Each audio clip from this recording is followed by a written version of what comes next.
WFM 91.7.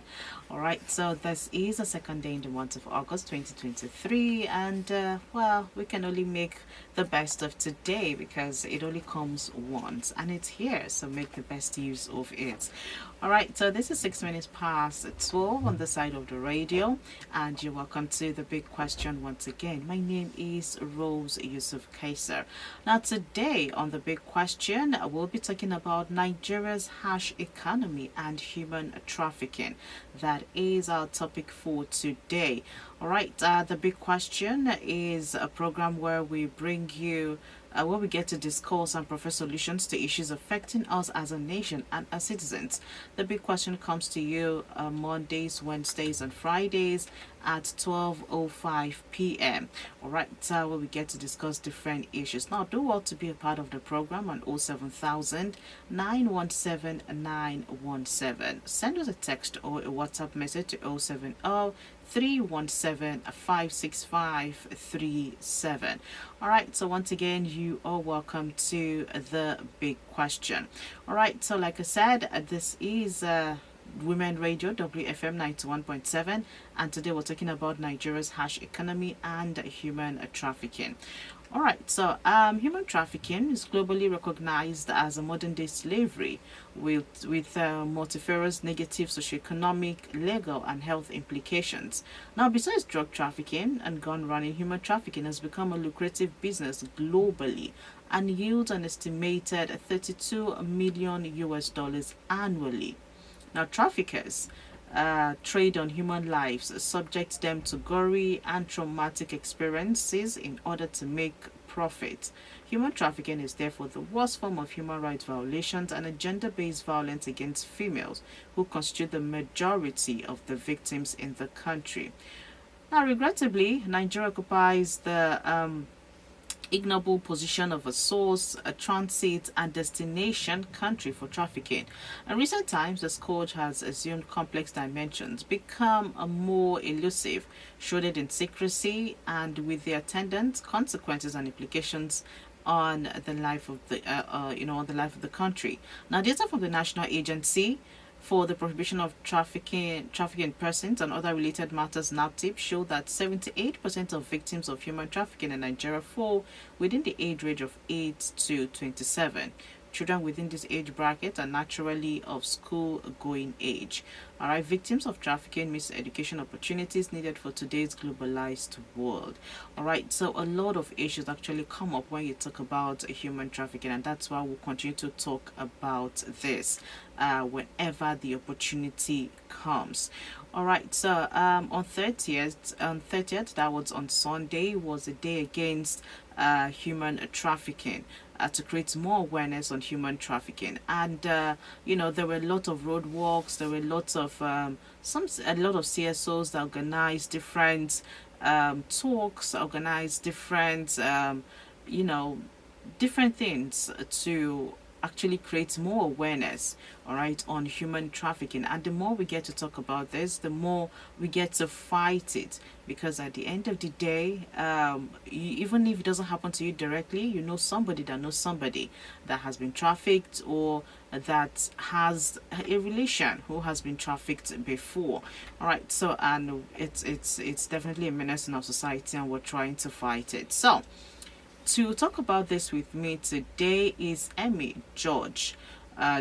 She's the Vice Chairperson, FIDA, River State Chapter, and FIDA is the International Federation of Women Lawyers. So we have her joining in through a phone this afternoon to talk about Nigeria's harsh economy and the human trafficking.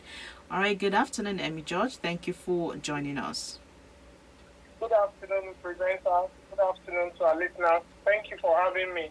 All right. I hope your day is going on well. Very well, very well. Thank you. Okay, so let's get on straight to human trafficking. Now, we know that Nigeria is a developing country, and we know that up to now we're still trying to fight poverty.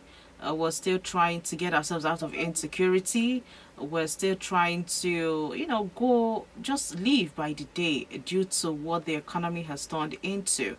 Now, aside all of these things that I've mentioned, to you, what do you think are some of the main causes of human trafficking, especially in Nigeria? Okay, thank you very much. Like as I said earlier, my name is Amy George. Your question is, what is the remote cause, immediate and remote cause of human trafficking in Nigeria? Yes. The question as it is being posed has like plenty answers to it. What is the cause? Poverty, ignorance.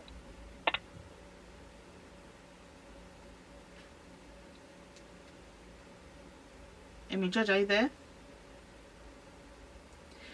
All right, let's try to reconnect with Amy George, our guest all the way from Rivers, joining us through a phone this morning. This afternoon, I beg your pardon, and we are talking about Nigeria's harsh economy and human trafficking, because at the end of the day, if we're not able to set our economy straight, we might just keep hearing of these things. Hello, Amy George. Okay, great. Go ahead, please. Okay, I'm saying that poverty and ignorance and some kind of religious belief have given rise to this human trafficking that we thought that should be abating now, but is rather in the increase. Okay. Now, it is even among the elites. Elites now also join in the business because it's somewhat lucrative to them, and the consequences, are things that they can, run around it, and they know the consequence, like drug traffickers. They know the consequence of what befalls whoever that is caught, but they still hold on to it and still carrying it on as a business because of what they gain from it. When I say poverty is responsible, basically, you see that among the low-income earners, particularly from after 2020, the COVID experience also increased human trafficking, to another 30-40% from what was in existence. You understand? Yeah. Why that? Is because poverty, hardship, fathers now connive among themselves. A mother and a father will agree to say, okay, we have 3 children. Let's do it with one. Let's sell one or sell 2. You take one money, I take one, and then we move on with our life, until getting a new life. And we can't do this. And somebody will just come, offer some kind. I'm telling you that it's as simple and low as that. And it's being aggravated because of poverty. And when they are caught, they will tell you that, okay, you take these children and us, go and put in the prison, because where we are, we're already dying. We're not paying food to eat. We don't have life. And then if you want us to live further, that means you must provide for us. And that has been the trend, poverty. And some religion will tell you that, oh, you have 40. Some people have come here to tell us that. Why my wife had 3-4 daughters. I don't want daughters.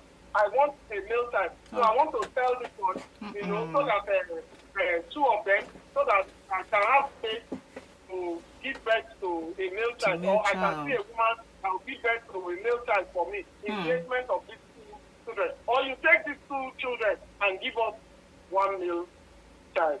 Poverty, ignorance. And these are not circumstances away from what we see daily as an organization. So this year's topic has to, that emphasizes leave no one behind, reach every victim this year.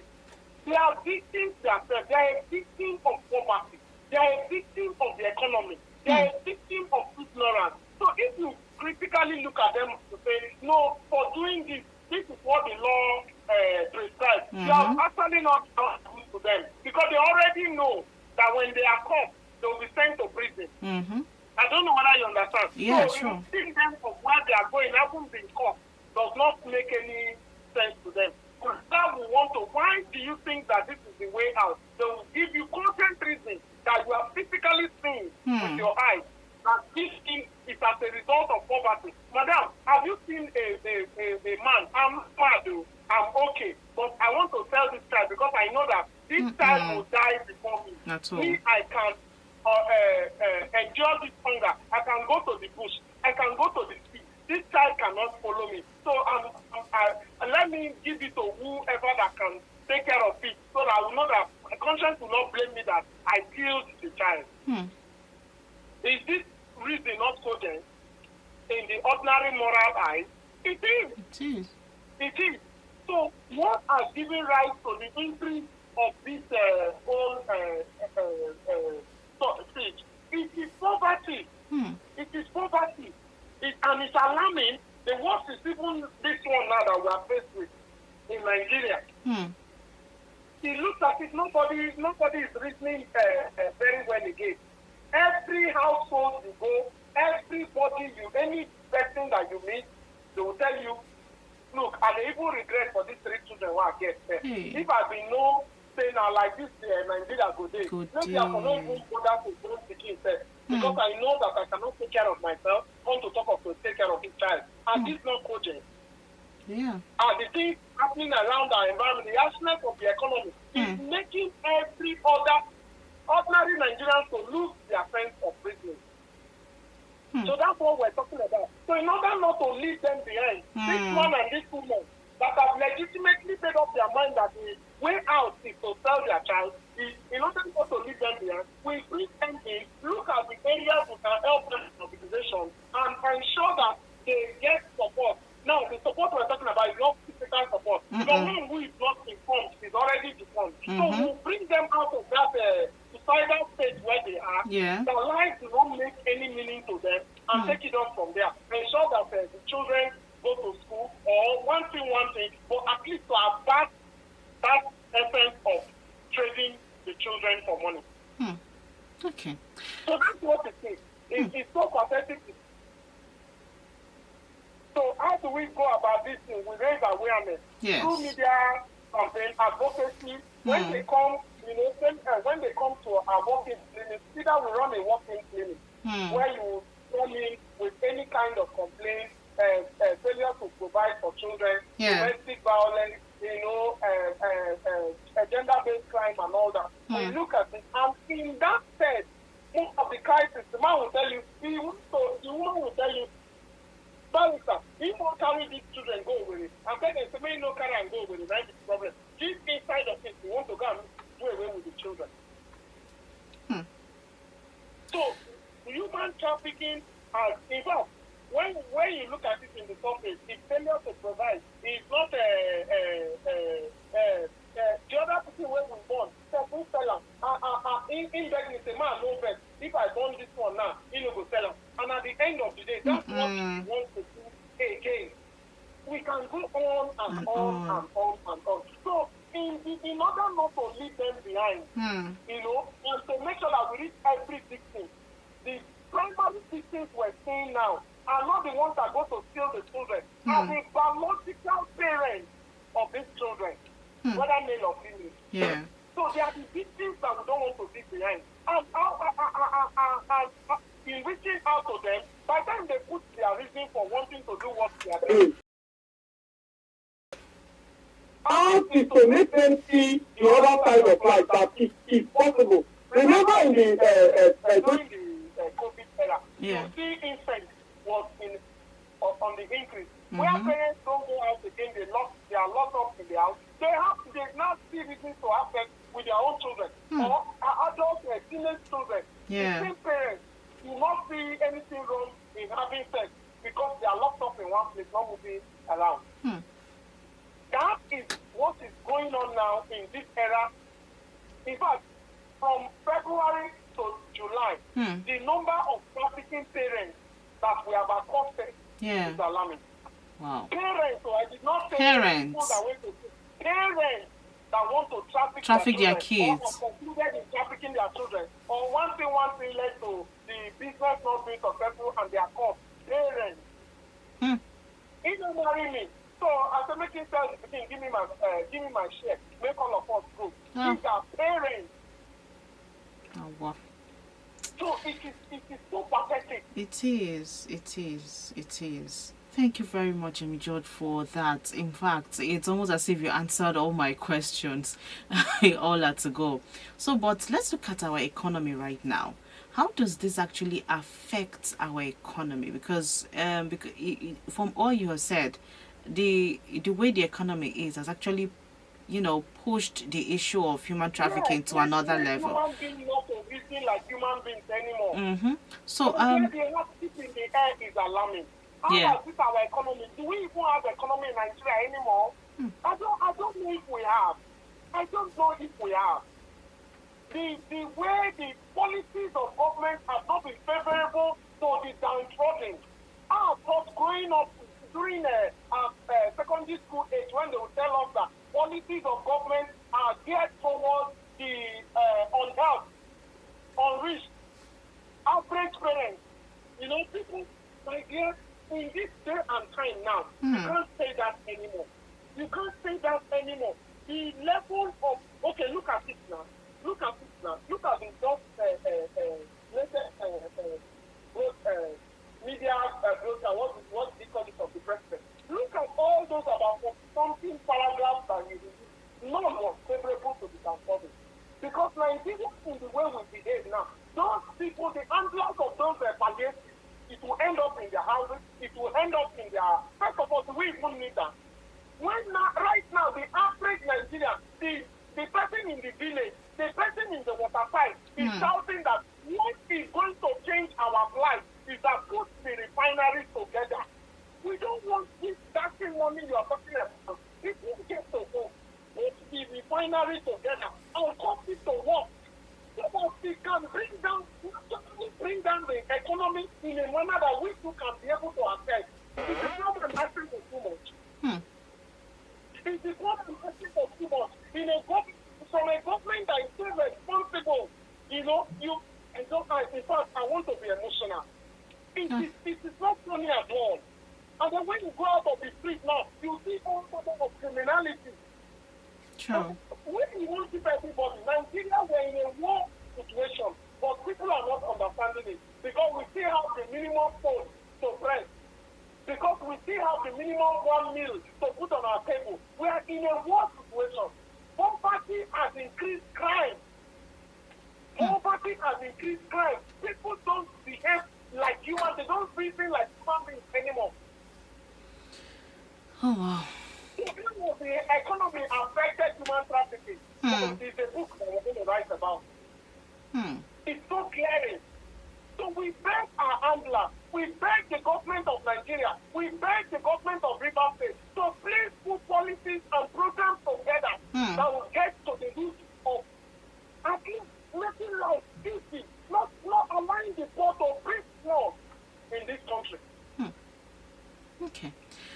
Oh well, this is Women Radio WFM 91.7, Nigeria's first radio station for women and their families. And this is 24 minutes past 12 on the side of the radio. And this is the big question, where we get to discuss and propose solutions to issues affecting us as a nation and as citizens. And today we're looking at Nigeria's harsh economy and human trafficking. And with me is Amy George, and she is the Vice Chairperson, FIDA, Rivers State Chapter. To be a part of the program, you can dial 07000 917 917. Do what to call us to send a text or WhatsApp message to 070 317 56537. All right, Amy George, now let's look at ways in which we can prevent human trafficking. What can we do? Even as our economy being what it is, what can we do as humans, as neighbors, as civil society organizations? What can we do? How can we put hands together to see that we help to fight this? Like my organization at FIDA, what have we been doing? We're using the instrumentality of the law to see how we can reduce, partner with other stakeholders to see how we can somehow put food on the table of Nigerians. And now you see that the effect of trafficking, hardship, hard economy, whatever we say, has increased teenage pregnancy to its highest level. Yes. You can see that crime of any sort is not making sense to the average Nigerian because what he's thinking about is not crime. At least be alive. breathe to see the next day. So for us, once they come, we have them in partnership with the River State government. The Safe Home is running, where we give them, educate them, put them to handwork, see how we can provide skills for them to carry on with. But sustainability must come from the government of the day. Yeah. And that's why we are always in crying policies of government and every other should get towards making life easy for the ordinary Nigerian. CSOs, NGOs, government, right now, look at it, in Nigeria, government don't fund NGOs anymore. So you source for funds by yourself and you make sure that you reach out to the poor. But we're doing that. We make sure that their rights in court are being protected. We prosecute on their behalf. We recover the children for them. We ensure that they don't think about doing it again. Okay. When they come up with teenage pregnancies and all that, medically we partner with the medical association of that M1 to make sure that they are giving. If we go to BMH, if we go to Feeder Ward, you will see the level of the people that are there that truly need, support and all that. We're trying in our home bit to make sure that life is not forced out of them, as our seniors will want to press the gavel to say allow the pot to breathe, but they're not allowing us to see. Their head, their shoe is on our neck. We can't breathe. All right, thank you very much, Amy George. This is, quite emotional for somebody who is, in the forefront of fighting this and seeing how we can make ourselves better. I can only imagine what you get to see day to day. I can only imagine. All right, just in a way to wrap up this conversation, what do you want our listeners to take home from, the discussions we've had today? We've talked about the economy, we've talked about, the effects of human trafficking. I want to still plead with our listeners to hold on. There is still light at the end of the tunnel. Okay. Whatever that we're going through, whatever that they are going through is not the end of time. Putting out their children for sale, using them in exchange of money, and all that is not the way out. The money that will be given to them in purchase of their children will finish. And they will still go back to their wolves and sometimes take to suicidal attempts and all that. So it's not all. There are still conditions, there are still ways they can go around it other than putting out their children sale and all that. So it's not the best.